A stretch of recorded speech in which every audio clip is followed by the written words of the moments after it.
Dados relativos ao mercado de trabalho na Europa e nos Estados Unidos e ainda os balanços relativos ao primeiro trimestre de 2023. Esses são alguns destaques para o dia de hoje.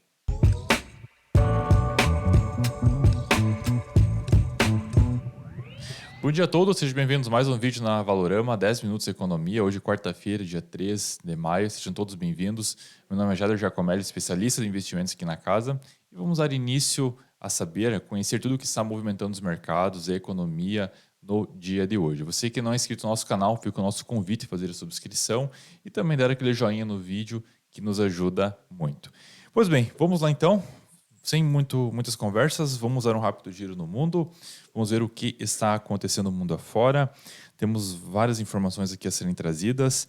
Nós vemos que os mercados estão em sentimento um pouco mais misto, Rússia um pouco negativo. Bom, mas Rússia, apesar de depois de todos os embargos, ainda continua uma situação bastante crítica por lá. Bom, mas na Europa nós temos misto de humores, Europa um pouco mais positiva até o presente momento. Quanto ao nosso índice aqui do medo da ganância, está em 57, patamar um pouco mais ganancioso, investidores um pouco mais de bom humor no dia de hoje, até o presente momento, obviamente. Quanto ao índice do VIX, caindo 0,34% a 17, sem grandes sustos, sem grandes novidades, e o nosso dólar a nível global caindo hoje 0,35 na casa de 101. O dólar aí que já esteve em patamares bem mais altos está próximo da estabilidade. Bom, quanto ao calendário econômico, então, nós tivemos algumas informações aqui. Vamos começar, então, desde o dia de ontem, vamos começar pelos Estados Unidos. Nós tivemos ontem a divulgação do JOLTS, acabamos não falando muito a respeito desse indicador, que é a quantidade de trabalhos abertos nos Estados Unidos, e veio um número melhor que o estimado. Estimado 9 milhões de vagas e acabaram vindo 9,59. Esse 9,7, perdão, veio 9,5.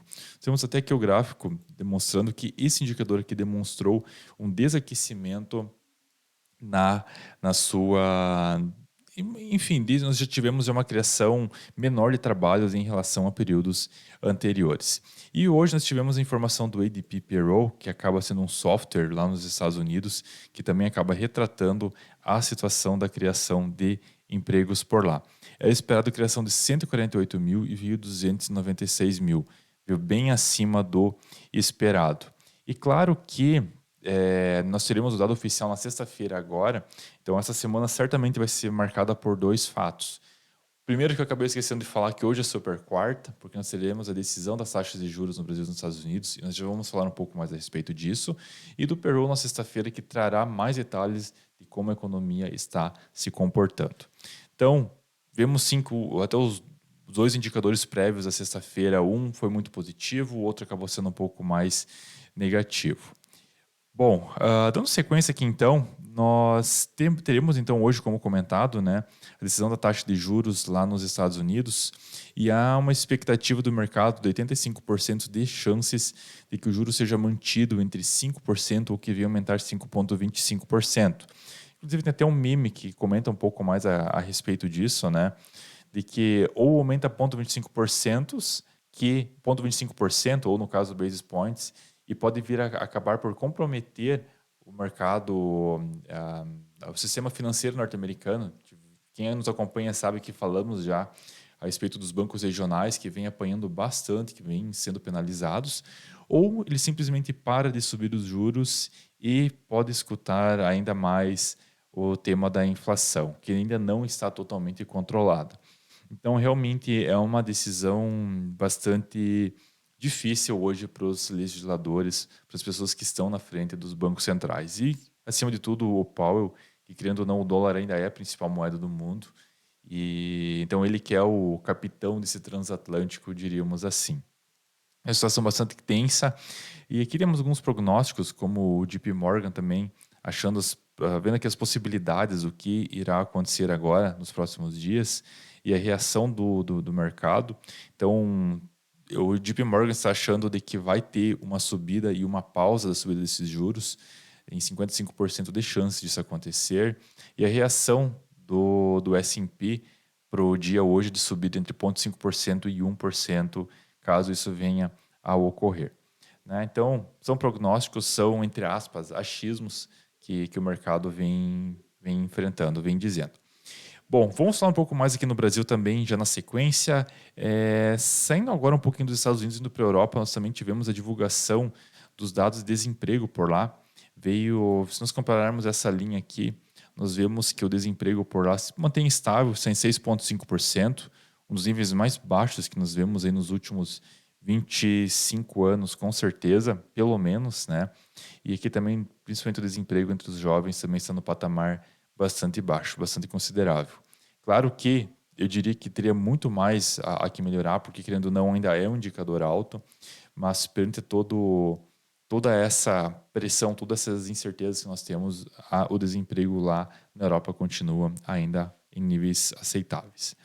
Bom, quanto à Europa, eu acho que esses foram os principais destaques que nós vemos hoje. E só listando, já entrando no complemento, teve um fator aqui que é relativo, que acabou acontecendo ontem, foi a queda do petróleo, que acabou caindo de forma significativa, acabou caindo 3% hoje, que no caso vem caindo, e ontem acabou caindo 5%. Então, o petróleo, que inclusive teve seu corte de produção nos últimos dias, e isso fez com que o preço subisse, mas voltou a cair novamente. E uma das razões que nós percebemos, até foi muito bem dito por esse analista aqui, que falou sobre uma ameaça de recessão nos Estados Unidos o que pode vir a frear o consumo. Ora, se nós temos menos consumo, temos uma menor demanda e o preço acaba diminuindo, porque tem aquela oferta de petróleo que já existe, mas se nós compararmos, querendo ou não, a proxy do petróleo para identificar como que a economia pode ou como pode ir ou como está se comportando faz todo sentido, porque se o preço do petróleo sobe, normalmente tem uma demanda maior por petróleo porque a atividade econômica está mais aquecida. Mas, segundo alguns analistas, e já era uma suspeita que eu tinha disso, apesar desses cortes que acabaram ocorrendo, há uma chance ou há um indício de que, por causa do menor consumo de petróleo, indica sim mais um sinal da economia norte-americana e do seu enfraquecimento, né? Então, prestar bastante atenção nisso e com certeza ser um gráfico que nós vamos ficar ainda de olho. Já estávamos prestando mais atenção nele nos últimos dias, vamos com certeza ficar mais próximos dele. Bom, falando então sobre divulgação de balanço das empresas lá nos Estados Unidos, tivemos a divulgação de algumas empresas por lá hoje, e aqui serve alguns destaques, né? A Ford, por exemplo, acabou apresentando um lucro no primeiro TRI de 37 bilhões e veio 39, melhor que o esperado. Também tivemos de Starbucks, que era esperado 8,4 e veio 8,7, melhor que o estimado. E da AMD, a que faz processadores de computadores, esperado 5,13 e veio 5,4. Os resultados vindo próximo da expectativa. Podemos dizer que até o momento as grandes empresas, pelo menos a divulgação delas, está vindo tudo dentro do esperado e de forma positiva.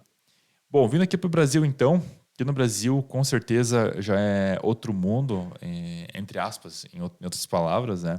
E aqui nós vemos a projeção da taxa de juros para o dia de hoje, querendo ou não, nós teremos hoje a divulgação às 6h30 da tarde, nós vamos saber. E é uma expectativa de que a manutenção, quase 100% de projeções do mercado, que a taxa venha a ser mantida em 3,75%. E aqui também temos a divulgação de mais algumas empresas. Hoje, com certeza, a agenda estará cheia e já tivemos a divulgação de algumas delas. E estamos trazendo aqui, inclusive, as relativas, a boa parte delas relativas ao dia de ontem, né? Aqui a Marco Polo acabou lucrando 236 milhões no primeiro TRI, uma alta de 141% na base anualizada. Tivemos também a Copasa, a empresa de saneamento lá de Minas, que teve o seu lucro também, viu o seu lucro dobrar no primeiro TRI, também apresentou bons resultados. A Intelbras acabou lucrando 34% a mais no primeiro trimestre, então também apresentou um resultado positivo. A Arezzo, mais voltada para o varejo e moda, roupas, também apresentou um resultado bacana. Tivemos também Iguatemi apresentando um lucro, acabou revertendo seu prejuízo, então um resultado também positivo para a empresa. A CETIP, a Transmissão Paulista, também acabou registrando lucro líquido, também um resultado bastante forte, bastante convincente. E a Carrefour, lado negativo aqui, que acabou apresentando um prejuízo líquido para esse mesmo período, né, esse primeiro TRI. No mais, boa parte das empresas, até o momento que no Brasil, estão apresentando resultados consolidados, apresentando bons números, tá? Coisa positiva para nós, para o nosso mercado interno aqui no Brasil. Pois bem, então hoje, com certeza, taxa de juros nos Estados Unidos e aqui no Brasil vai ser a pauta de hoje. Então vamos ficar atentos, vamos trazer maiores detalhes quanto a isso ao decorrer do dia. Bom, nós tivemos aqui, então, vamos dar um rápido giro no mercado, estamos chegando no nosso limite, nosso horário. O dólar está caindo 0,18% a 5,05 e o nosso Ibov está caindo 0,36%, próximo da estabilidade a 101 mil pontos. E quanto às empresas que mais estão subindo e caindo, nós listamos a IRB, Carrefour e Açaí caindo próximo a 4%, na casa dos 4%, seguido de Arezzo e BRADL, né? A Raia Droga Brasil. E no campo positivo nós temos Alpargatas, Via, Localweb e a Bev. Até o momento, esses são os principais destaques das maiores altas e baixas no Ibov. Então, pessoal, fica o nosso agradecimento. Esses são os principais destaques do dia. Desejamos a todos uma excelente quarta-feira com excelentes negócios. Até mais.